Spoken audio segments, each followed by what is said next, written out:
Welcome to livingpianos.com. I'm Robert Estrin, and this is a Steinway Model S, which has very close meaning to me, having grown up with this piano to practice on.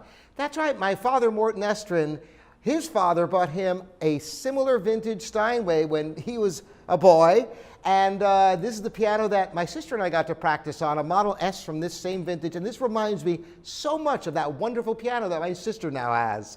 So what is so special about this piano? Well, wait till you hear the tone. You know, if you go to the Steinway showroom and play brand new Steinways, you notice that you'll play two or three and one will just have a more singing tone. Well, this is such a piano. Not only that, but this piano has been lovingly cared for through the years. A Southern California piano.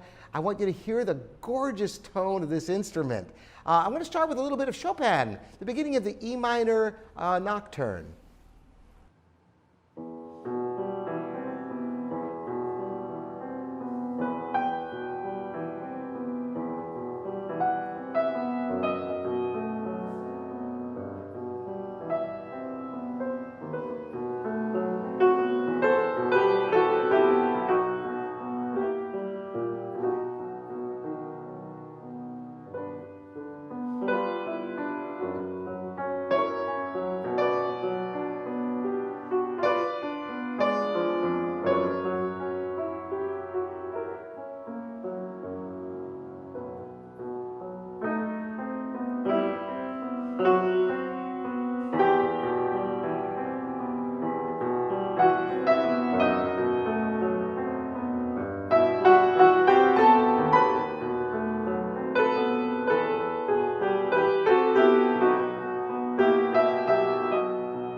Yes, the tone lives a very long time, going all the way up the treble. As a matter of fact, amazingly enough, this piano competes with my 9-foot concert grand in the sustain of the treble. It's quite beautiful. But to hear another side of this piano, I'm going to play the just beginning of Carnival of Schumann, so you hear the robust tone.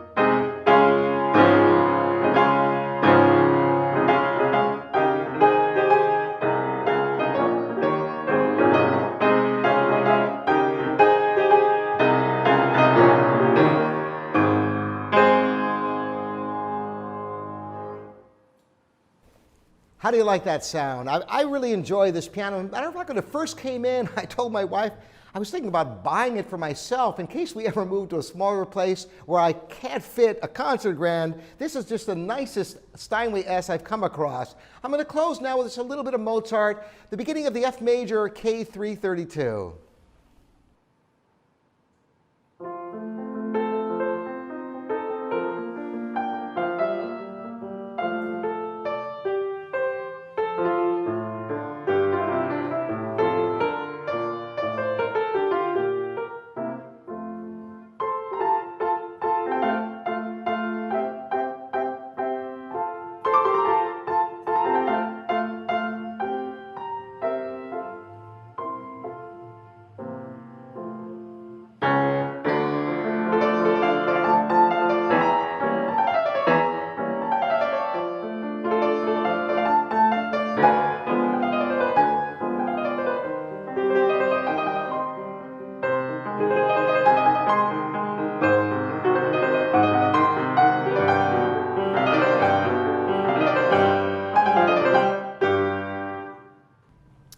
The action is very responsive and quick, medium weight, an all-around great little Steinway.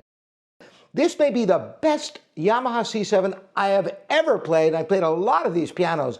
These are a staple in recording studios and recital halls around the world and in studios, and there's a reason for it. It's a robust sound at 7 feet and 6 inches. The earlier ones were a little bit shorter. The scale design of this, though, is not to be believed. Wait till you hear some music. I'm going to start on the subtler side with a little bit of Mozart to show you the clarity that Yamaha is famous for in just the beginning of the third movement of his C major sonata K330.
Now, I bet you're just dying to hear what the bass is on this piano. It is such a monstrously large bass. I'm going to play just a little intersection of Liszt Sonata in B minor.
What a dynamic range. It's almost like the sound is supercharged, isn't it?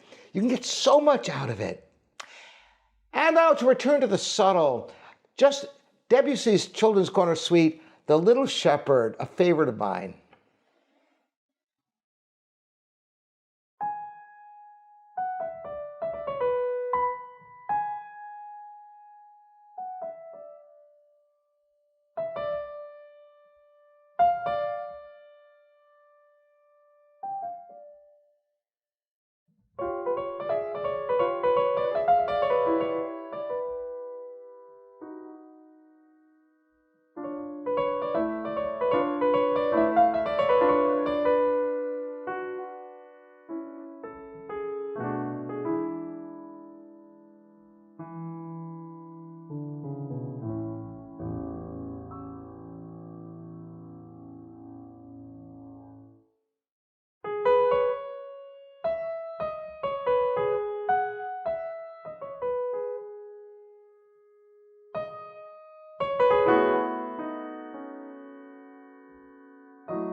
The regulation and the voicing is on such a high level, you can get exactly what you want out of this piano with every nuance of touch. I stand in front of you on one of the most preeminent pianos in the world, the Bösendorfer Imperial Concert Grand Model 290. It is indeed a 9.5-foot long piano. It has 97 keys, handcrafted in Austria. This is actually the most expensive piano made in the world, and there's a reason, and you can see why this piano costs as much as it does. There's nothing spared in the quality of this instrument. This particular Bösendorfer Imperial is one of the finest I've ever played, and I've had the opportunity to study music in Austria at the Mozarteum in Salzburg and played a fair number of these instruments. And you know, just like any hand-built piano, they all have their own character. And this is an extraordinary instrument. Now, this was built in 1975, and it was in a private home. So everything is in like new condition. It's barely been played.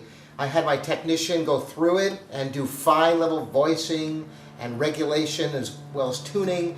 It's very stable. It's got a very singing tone, and it's got great sound from the top to the bottom. Amazing piano with perfect original ivories. One of the things that is unique to the Bösendorfer Imperial Concert Grand are the extra keys. And you can see that the black keys remain black, but the white keys are also black, so it doesn't confuse you. But these notes down here not only have an amazing sound when you play them, but also the sympathetic string resonance when you depress the sustain pedal allows for these very long strings to add richness to all the music you play throughout the entire register of the piano. Another really interesting thing that is unique to the Bösendorfer is you notice it's not a continuous rim. It does have a seam here. This is a throwback from the way pianos were manufactured in the 19th century. Also in the plate design, you'll see that it doesn't have a full perimeter plate. Instead, it's bolted, and you have this different design.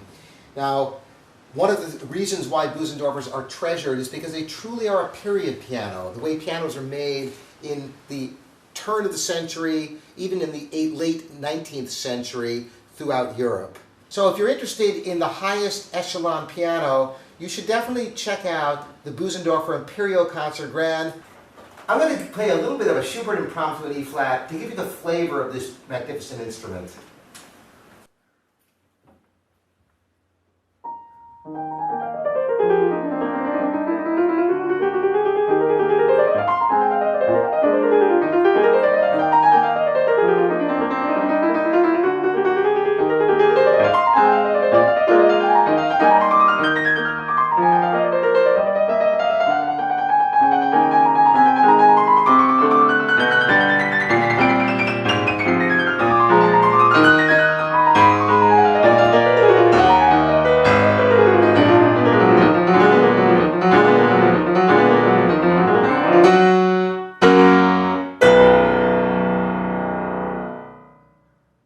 And now another little excerpt. This is from the Chopin Ballade in G minor.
You know, a lot of times I love to just walk around the showroom and, you know, try different pianos. And the amazing thing is I can play the same exact piece on several different pianos and they inspire completely different performances. So I'm going to try to go over here and and play just a short piece so you can get an idea of what I'm talking about. I've got so many great concertgrands right now. I'm going to play the Chopin E minor prelude for you, and I'm going to do it first on this Mason and Hamlin concertgrand, and then I'm going to go ahead and try it on a Steinway and see the difference in the performance that each of these instruments kind of inspires, and see which one you like better. And it's not even a matter of better or worse, it's more just a matter of different. And you'll see what I mean. I have no idea. I haven't tried these first, so I'm going to see what comes out just off the cuff on this E minor prelude of Chopin.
It's quite a beautiful sound, isn't it? It's a very warm, fat sound that you get out of a Mason and Hamlin that is quite unique to these instruments. And what a wonderful concertgrand. I've got two Steinway concertgrands here. I'm just going to take this Model D from the 1980s and play for you, and the same piece, all right? And I'm just going to let the tone of the piano take me wherever it takes me and see if the performance is the same or different. It depends upon the nature of the piano, how different the performance will be, because it's the sound you mold, after all. I don't know what to expect because, as I said, I didn't try this first. Let's hear what we have here, all right?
It seems to me that the Mason and Hamlin has a nice fat sound, and it inspired more of a kind of a, I wouldn't say reserved exactly, perhaps I would say more subtle performance. And the Steinway is a little bit, I was able to get a little bit more precision, and it just inspired me to bend the expression further, to more of an exaggerated expression. I mean, one isn't necessarily better than the other. And I'd be interested in your impressions. And of course, the Steinway and Mason Hamlin are not that dissimilar to one another. If I had done the same thing on, let's say, a Petroff, which we have here, that's a drastically different sounding piano, and it'd be very interesting to try that. If you follow my website, you know I specialize mostly in the handmade American and European pianos. However, when it comes to a good quality upright, a fresh Yamaha can make a great choice. The actions are very precise, but the important thing is to get one that's in great condition, one that hasn't had too much age, because like with any used piano, a piano is best when it's fresh. The thing with Asian pianos in particular is that they're best when they're young, in the condition of the instruments. And I'm going to open this up for you a little later so you can see the insides. But if you're looking for a good quality upright that has an excellent feel and good rich sound, I think you'll enjoy this Yamaha. I'll play just a little melody for you, and then I'll show you the insides while I'm doing that. And enjoy. Thanks for visiting the Living Piano website.